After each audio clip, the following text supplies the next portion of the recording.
Hello दोस्तों, हमारे channel में आपका पुनः स्वागत है। आज इस वीडियो में हम शेरों, उनके एवोल्यूशन और उनके एंसेस्टर्स के बारे में चर्चा करने जा रहे हैं। तो चलिए दोस्तों शुरू करते हैं।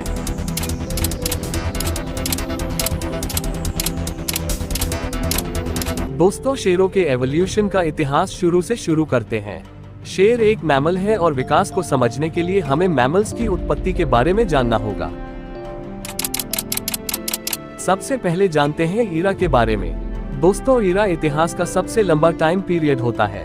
पृथ्वी पर अनेक ईरा हैं, जैसे कि Proterozoic, Palaeozoic, Mesozoic, Cenozoic. Mammals के विकास को जानने के लिए आइए मेसोजोइक ईरा में चलते हैं। आप इस युग को डायनासोर के युग के रूप में जानते होंगे, लेकिन आश्चर्य की बात यह है कि यहाँ मैमल्स भी हुआ करते थे। मेसोजोइक ईरा को 3 पीरियड में विभाजित किया गया है: Jurassic period, Triassic period, Cretaceous period.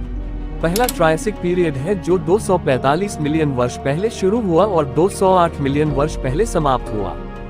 दूसरा जुरासिक पीरियड है जो 208 मिलियन वर्ष पहले शुरू हुआ और 146 मिलियन वर्ष पहले समाप्त हुई। तीसरा क्रिटेशियस पीरियड है जो 146 मिलियन वर्ष पहले शुरू हुआ और 65 मिलियन वर्ष पहले समाप्त हुआ। मैमल्स बहुत प्राचीन प्राणी हैं। हमारे फजी परिवार के सबसे पहले ज्ञात सदस्य लगभग 225 मिलियन वर्ष पहले के हैं, जब डायनासोर ट्राइसिक पीरियड में डेवलपिंग थे। उस समय मैमल्स छोटे जानवर थे जो छोटे कीड़ों को खाते थे और अंडरग्राउंड में रहते थे। मेसोजोइक एक अविश्वसनीय रूप से लंबी अवधि थी, जिसमें असंख्य प्रजातियां आई और गईं। मेसोजोइक मैमल्स कभी कभी हमारी अपेक्षा से भिन्न होते थे।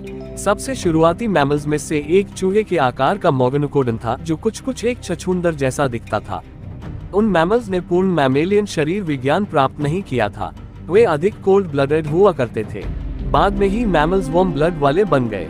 हालांकि ये दर डायनासोर के समान नहीं है, फिर भी पैलेंटोलॉजिस्ट्स अभी भी हर साल नई मैमल्स प्रजातियों का वर्णन करते हैं। इनमें से एक माइक्रोकोकोडोन है, जिसके फॉसिल्स की खोज पैलेंटोलॉजिस्ट्स ने 2022 में की थी। रिपोर्टों में कहा गया है कि यह ट्रायसिक पीरियड का एक मैमल था जो 225 मिलियन वर्ष पहले अस्तित्व में था। पुर्गाटोरियस एक अन्य मैमल है जिसे पहला प्राइमेट माना जाता है। यह मनुष्य, वानर, गोरिल्ला आदि का सामान्य पूर्वज है। ये क्रिटेशियस काल में अस्तित्व में था, जो वहां मास एक्सटिंक्शन से विलुप्त होने से बच गया। क्रिटेशियस पीरियड में मास एक्सटिंक्शन की घटना के बाद जो मैमल्स जीवित बचे, उन्हें इवॉल्व होने का अवसर मिला। अस्तित्व में आए स्तनधारियों में से एक डोर्मेलोसाइकोन था। शेर, बाघ, भालू और यहाँ तक कि वफादार पिल्ले और चंचल बिल्ली सभी मांसाहारी मैमल्स की एक ही पंक्ति से आते हैं, एक वंश जिसकी उत्पत्ति समय के साथ खो गई है। अब वैज्ञानिकों ने बेल्जियम में सभी आधुनिक मांसाहारियों के सबसे शुरुआती पूर्वजों में से एक की खोज की है। नई प्रजाति डोर्मालोसिन लेटोरी 1 किलोग्राम पेड़ पर रहने वाली थी, जो संभवतः छोटे स्तनधारियों और कीड़ों को भी खाती थी, जो 225 मिलियन वर्ष पहले अस्तित्व में था। अब हम शेर के पूर्वज के करीब पहुंच गए हैं। माना जाता है कि शेर और बिल्ली परिवार के सभी सदस्य एक ही पूर्वज के वंशज हैं, जिसे प्रोएल्यूरस लेमेनेंसिस कहा जाता है, जिसका अर्थ है फर्स्ट कैट। एक बिल्ली जैसा प्राणी जो 25 मिलियन वर्ष पहले पृथ्वी पर घूमता था। ये छोटा कॉम्पैक्ट जानवर घरेलू बिल्ली से थोड़ा बड़ा, एक लंबी पूंछ और तेज पंजे वाले थे। कुछ अध्ययनों से पता चलता है कि यह जीव नेवले, सिवेट और लकड़बग्घे का भी पूर्वज था। फ्रांस की चौबेट गुफाओं में पाए गए 17,000 साल पुराने गुफा चित्रों में आधुनिक शेरों का स्पष्ट चित्रण दिखाया गया है, जिससे पता चलता है कि वे सेबर टूथ कैट्स के साथ मिलकर अस्तित्व में थे। इन जानकारियों के आधार पर हम कह सकते हैं कि शेर का विकास एक ही पूर्वज से हुआ है, जिससे सभी मैमल्स का विकास हुआ।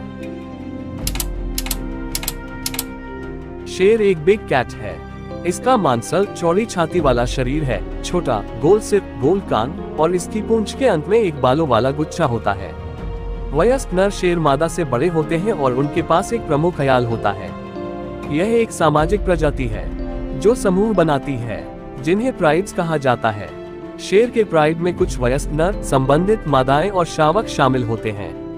मादा शेरों के समूह आमतौर पर एक साथ शिकार करते हैं।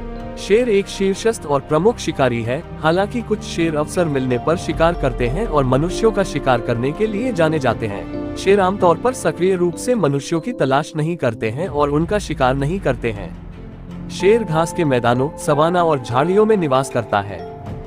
शेर 2 साल में प्रजनन करना शुरू कर देते हैं, लेकिन 5 साल में अपने चरम पर पहुंच जाते हैं। संभोग वर्ष के अधिकांश समय में होता है और एक नर कई मादाओं के साथ संभोग कर सकता है। शेरनी लगभग हर 2 साल में बच्चे पैदा करती है और गर्भावस्था 105 या 112 दिन की होती है। मादा शेर की आयु 15 या 15 वर्ष और नर शेर की 8 या 10 वर्ष होती है। शेर की बाइट फोर्स 650 psi है। यह अनुमान लगाया गया है कि उनकी बाइट फोर्स 1000 psi तक हो सकती है। नर शेर का वजन 190 किलो और मादा शेर का वजन लगभग 130 किलो होता है। शेर ही एकमात्र ऐसी बिल्लियां हैं जो समूह में रहती हैं। कितना भोजन और पानी उपलब्ध है, इसके आधार पर एक समूह या ग्रुप 30 शेरों तक हो सकता है। मादा शेर प्रमुख शिकारी होती हैं। जब वे भोजन की तलाश में होते हैं तो नर गौरव के क्षेत्र और उनके बच्चों की रक्षा करते हैं। सीमा बनाने के लिए शेर अपने पेशाब का उपयोग करके अपने क्षेत्र को चिन्हित करते हैं। शेर की दहाड़ 8 किलोमीटर दूर तक सुनी जा सकती है।